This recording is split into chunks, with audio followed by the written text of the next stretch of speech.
I'll entertain a motion to come out of recess. Motion to come out of recess. I'll second. Motion from Commissioner Peterson, or Councilmember Peterson, second from Councilmember Heeman to come out of recess. All in favor, say aye. Aye. Any opposed? Motion carries 4-0. We come out of recess and we'll pick it up with E3, Towns Edge Road and Railroad Ave discussion. Mr. Cook. All right, so this is just a, I guess, follow-up. It might be slightly mixed with finance on what you guys are looking to do or what you want to do, but just some follow-up on some research I've done on ownership of the road and types of improvements and things that sound like have come out of recent council meetings you guys have had and questions. So I guess let's start on Towns Edge Road, just because that one was a little easier and cleaner, I think. We were able to find a document that transferred more or less the entire right-of-way easement and maintained thoroughfare to the city. And so for the most part, it looks like the city has full control over that full right-of-way. On both sides? Yeah.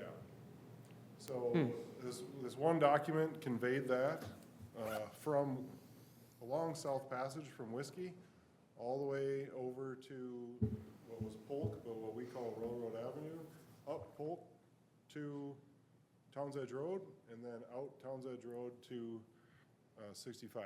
This one document basically conveyed that all as one action, and so with that, it kind of cleans up that ownership topic, I think. And I'm not an attorney, you guys can do what you want. Who's that but- signed by? Who would have signed There's that? a resolution passed with, the documents. Sorry, I didn't have it in front of me. One thing we gotta consider on that Towns Edge Road, and I just thought of it, is, the state is shutting down all these intersection crossways. And I hate to see them take that crossway out, going across 65.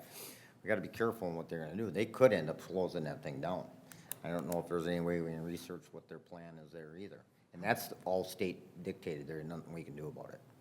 I wouldn't say there's nothing we could voice against it, but We could voice against Yeah. it, but they're gonna do whatever they wanna do. If they're gonna take it out, they're probably gonna make those turnarounds like they did up.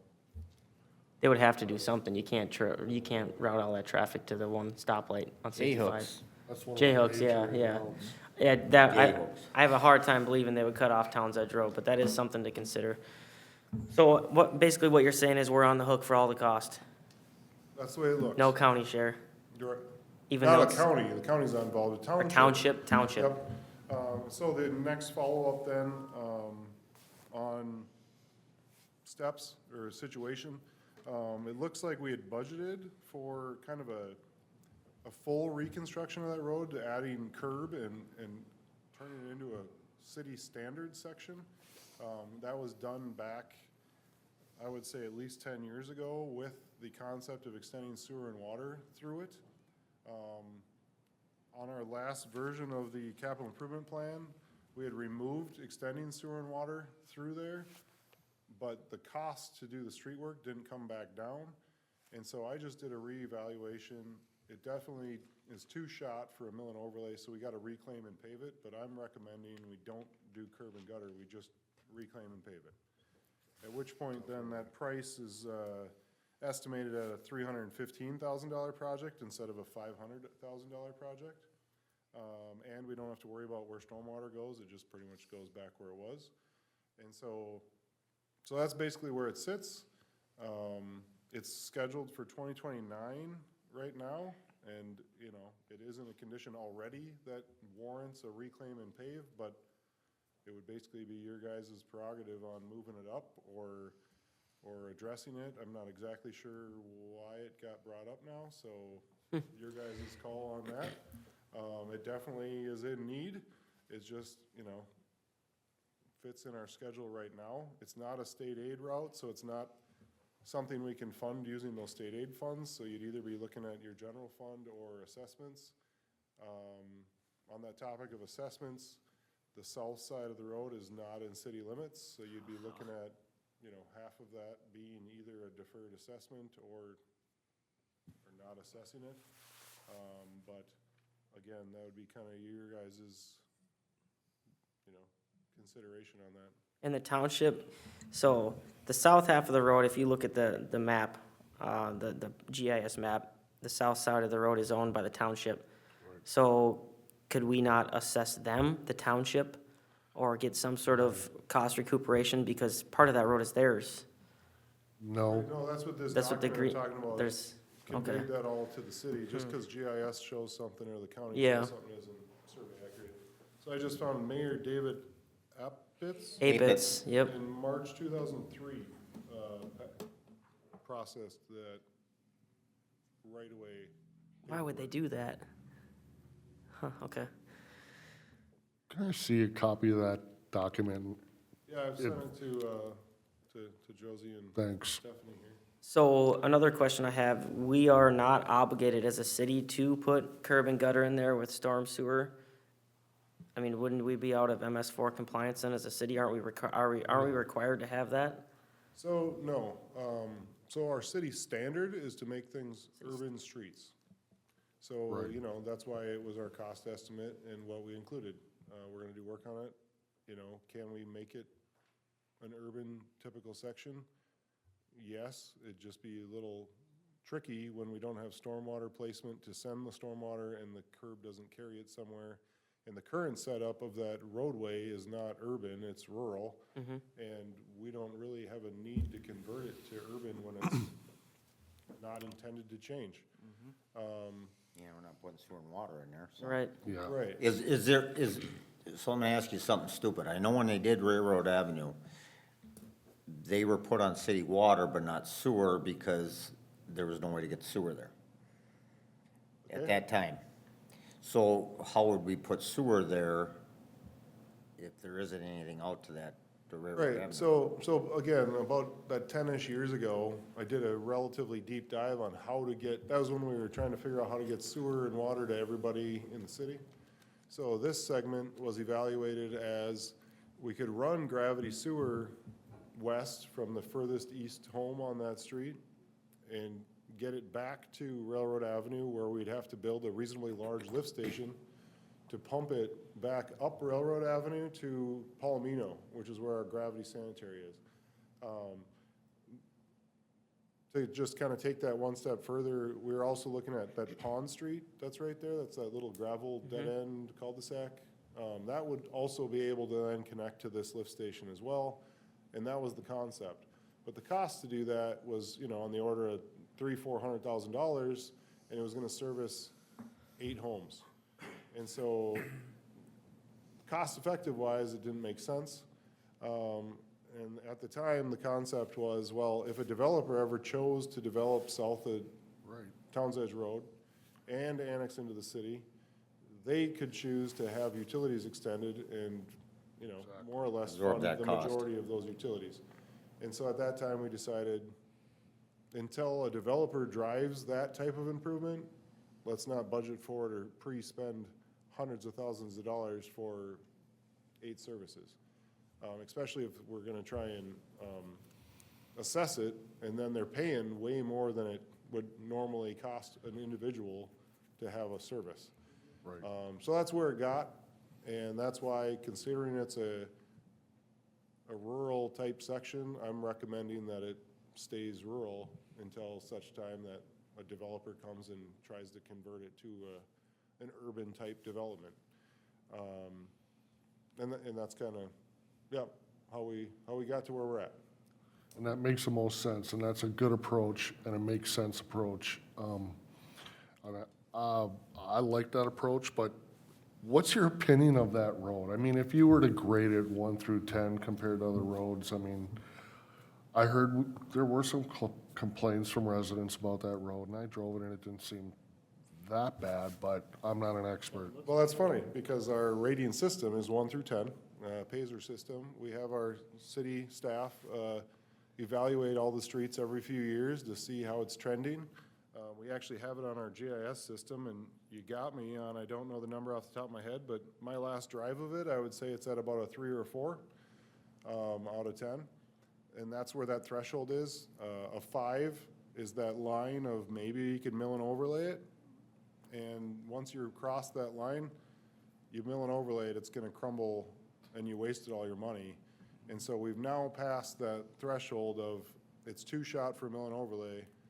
And now, with it being at that 3 and 4, you know, one more number down, like once you hit 2, you're pretty much, it's just patchwork left. And so we probably have a few years before it's going to that, well, actually, like our Sandy Hills project is right now and all those pavement conditions, where it was, we're spending more time patching those streets than we are driving on them. You know, we're not quite there, but we're getting there in certain spots.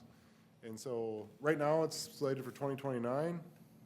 I think when Public Works went out and patched that, they improved it 100%.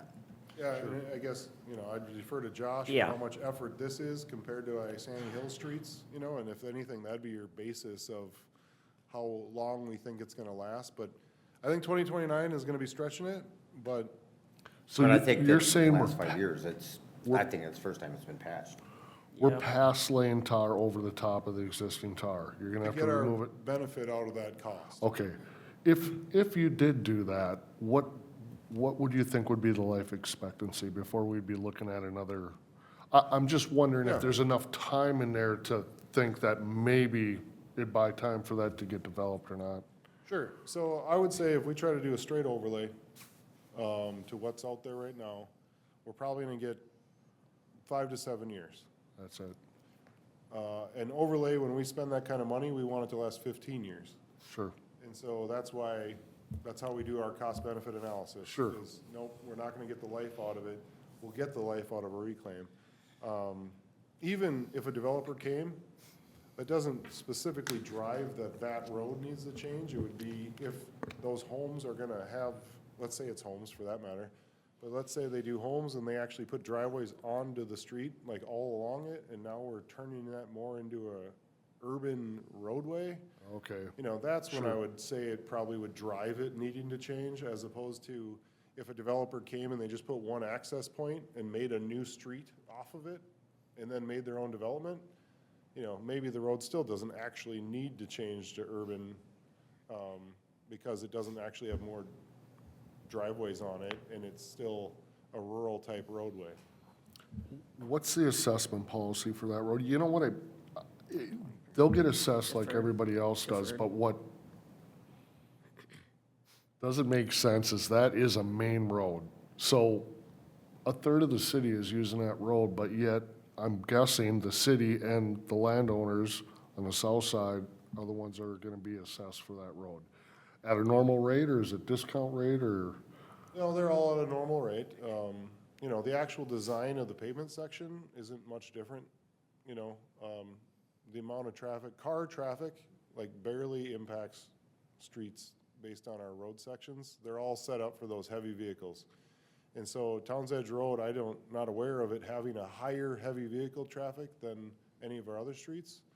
And so it may have more vehicles, even though ADT counts, you know, the average daily traffic, like how many cars are tracked on counters. We don't have a counter on that road because it's not a state aid route, but Railroad Avenue that's on one end of it. Sure. And, you know, Palomino next to it is also a pretty busy one. They don't actually have that much traffic counts to like require the road section to be thicker. You gotta have a reasonably heavy vehicle use for our road section to go thicker than our base city design. How much would it cost to put a road counter on that road? I mean, a traffic counter on that road, To just get counts, yeah. I guess, I don't know, I mean, $100 and several bucks probably, or we could actually use our speed sign that's an thing idea. and actually just get how many readings it got, kind of a thing, I would guess, you know, to just get some data. Good idea. Could we do that and get some data? Because there really is only about 4 ways into the city, and that's one of them that I believe is very well used. Whenever I'm on that road, it always has traffic. I'm curious to see the numbers on that road.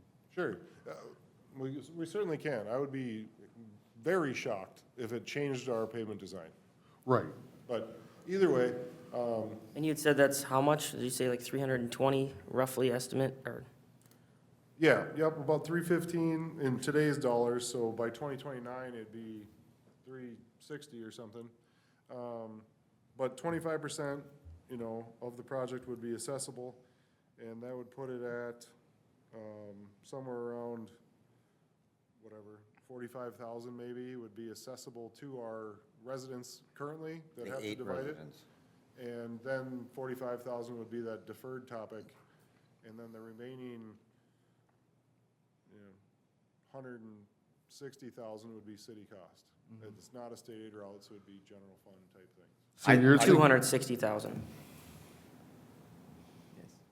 What's that? You said 160, you mean like roughly 260, Well, I'm 275? saying if you were gonna count the deferred money as income, Yep, sure. covering it, well, that's 40 on the city current residents, 40 on the future deferred Mm-hmm. residents, that's 80. And if we're at 360 minus 80, yeah, okay. 280, roughly. Yeah, whatever, yeah, okay. What do you have budgeted for on that, Nick, roughly, for 2029? How much money for Towns Edge?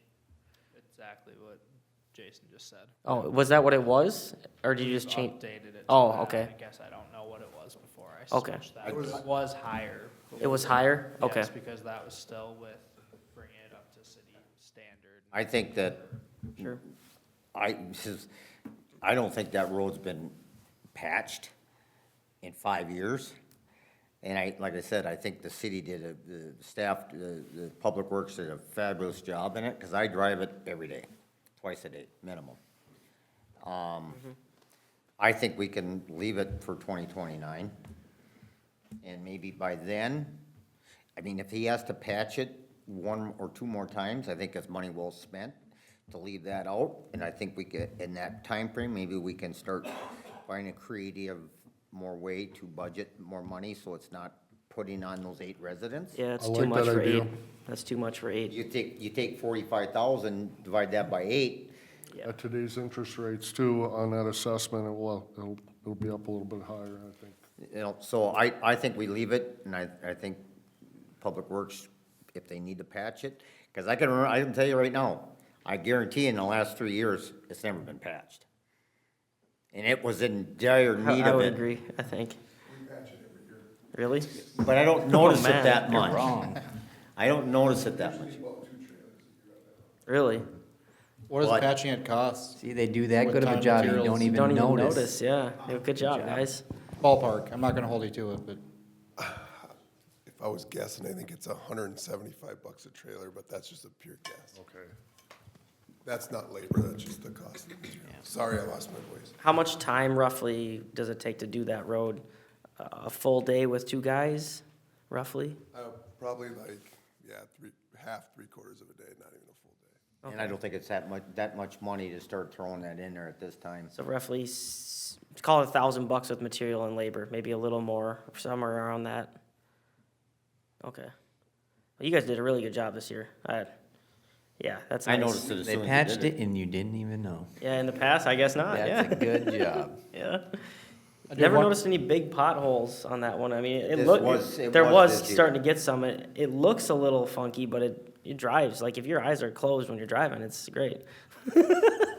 It's got a lot of Jason. I think we push it out, leave it go to 2029. I think we work on how maybe we can budget some other funds into Yeah. a road. Unfortunately, and I don't like to be this person to say this, but unfortunately, if we would've left the street maintenance program in 8 years ago, we'd be in a lot better shape with it today. Right. And it was depleted, and now we're having to build it up. Yep. And if 8, 10 years ago, we would have kept that money in there for that purpose, we could have probably cashed that thing out. Gotta without- fast track some stuff. Yep. Jason, I That's do why have one it's more so question for you. imperative. So you addressed the township part, but I'd also been told that part of that was the county's responsibility, and that's not true either. It's fully on the city, no other parties, not, Yeah, the county's not involved in Okay. the road at all. That's All right. just a- Township. It's a township there. On the map, it's kinda confusing because it's like middle of the city type of thing, and it looks like county, but it's not. So it's something on the technically- GIS thing showed something having to do with the county on there, and that's what. What's a but that's been- township in Isani County? I think when we discussed it the last time, I think Luke and I both were under the impression it was county at that point. Yeah. I didn't even think of township. Me neither. I didn't think of it at all. Yep. Because townships do get pushed into county stuff, so it's kinda muddied waters, so.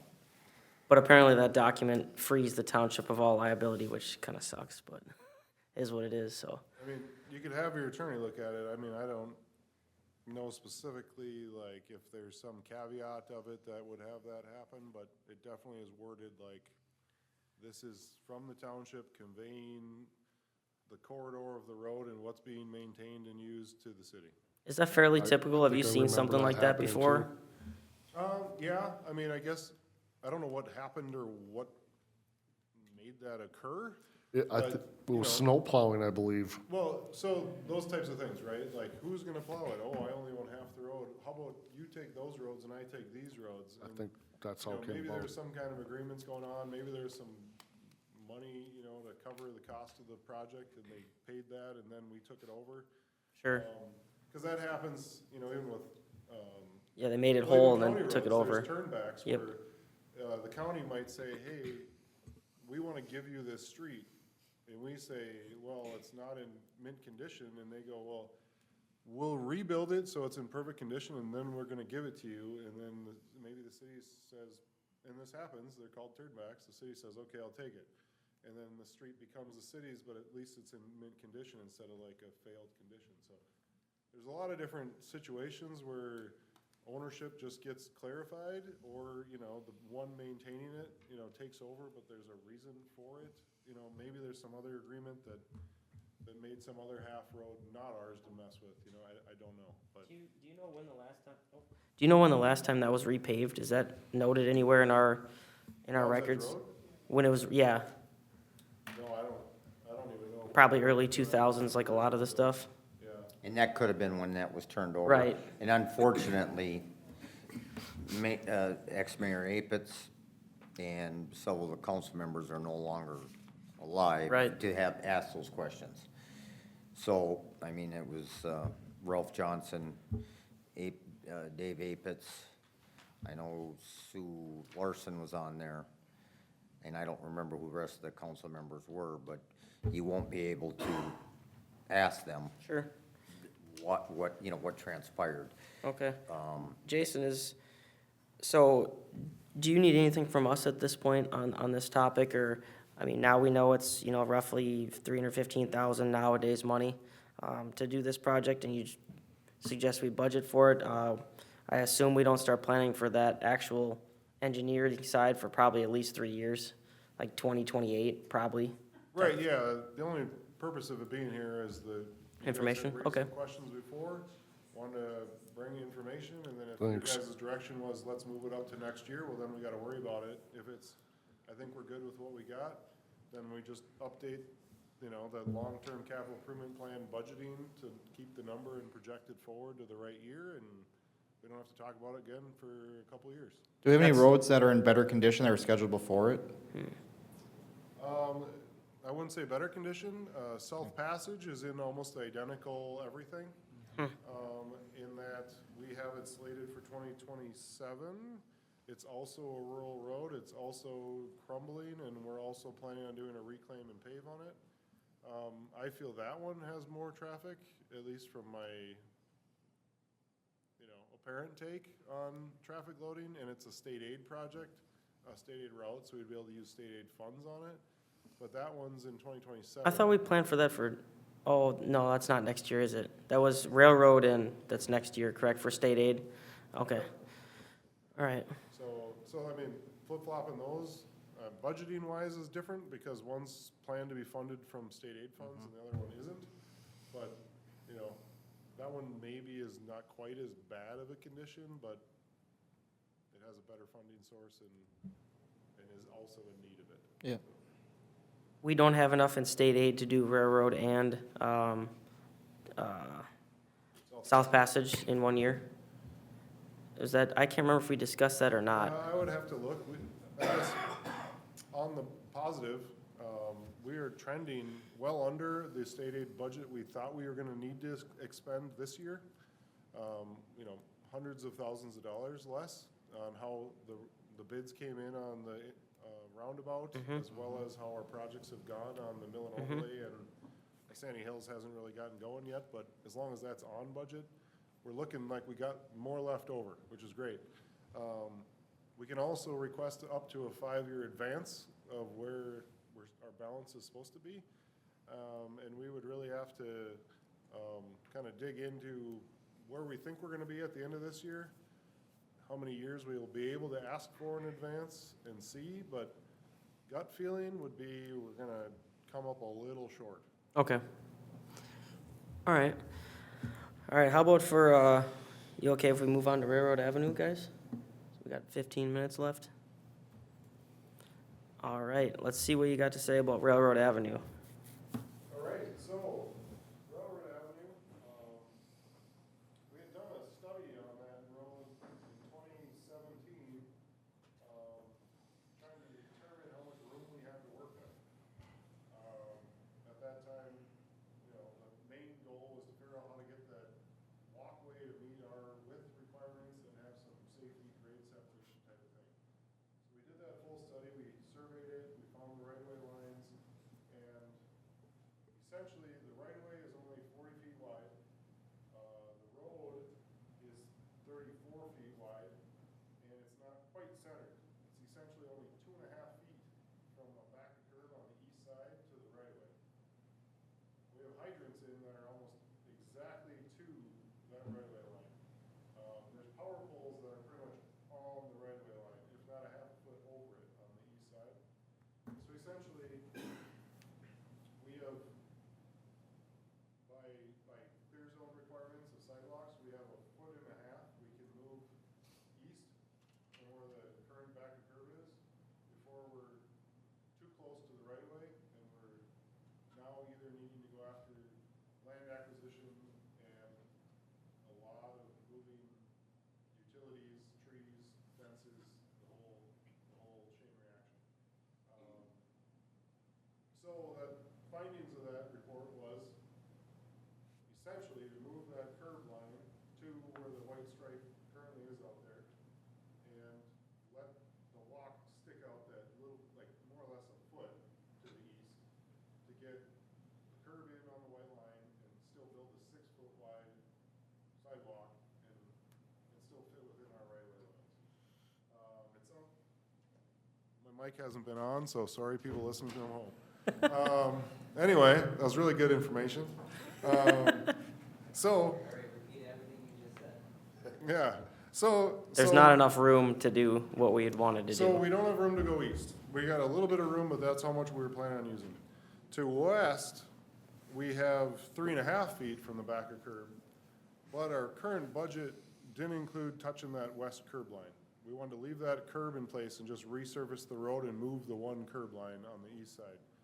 And so if we were going to want to try and widen the road at all, we could move that western curb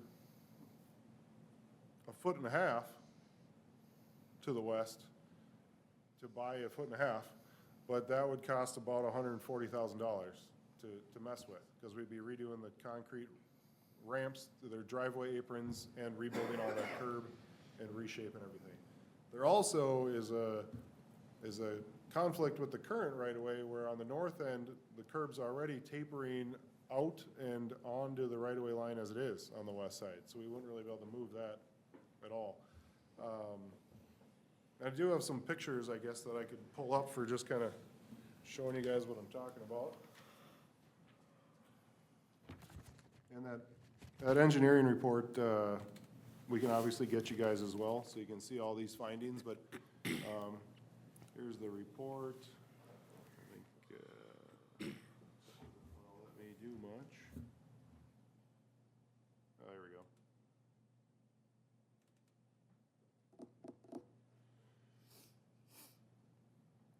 So anyway, so to the west, we can move that, but that would add a significant chunk of cost to the project. I think the last piece that got brought up by you guys previously was, it doesn't want to work much, was whether or not we're gonna be able to have enough room for vehicles on the segment of road that's left. There we go. No, we're not. Thanks, AI. So, you know, here's some of these conflicts. I don't know if you can read it from there, but all these little call-outs on every little sign that's in the way, post in the way, distance from property lines to, you know, to our curb and where hydrants and poles are. So once you can kind of look at that, you can see some of the more details I'm talking about, but the other finding of the report was state aid, with this being a state aid route, required, I believe it's, at that time, it was 30 feet wide, face-to-face a curb, to allow parking on one side. And this would only get us to 28 feet. And so the results of this report were, we gotta get rid of parking on both sides of the road to be able to do this. And obviously, that would be bad for the businesses that park on the side of the road to load and unload. Yeah, Now, while this currently was more or less the same exact recommendation on road widths, the new state aid requirements have narrowed up the required width of road lane widths, where now it only needs to be that 28 or 29 feet. And so, let me just read my notes here. No, state aid only requires it to be 28 feet and still allow parking on one side now. And so we would be allowed to still at least leave that parking on one side. And the way I was looking at kind of these specifics, I think we could push that curb face about a half a foot maybe further to the east than the white line and end up actually at 29 feet face to face. We'd have one extra foot from what the state would allow us to tighten and still allow parking with the 2 lanes of traffic. And so I think it'll function, you know, similar to any other street where we have parking on one side and still driving lanes, but that's pretty much the findings I have.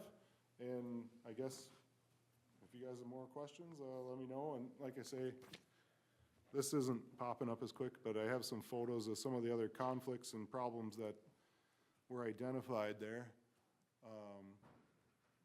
You know, here's just a steep slope. We probably need some retaining wall if we're gonna go out that way. Let's see. So if you see these poles, I believe they're already a half a foot behind the right of way, so even trying to go to the trees would be going to needing easements or something.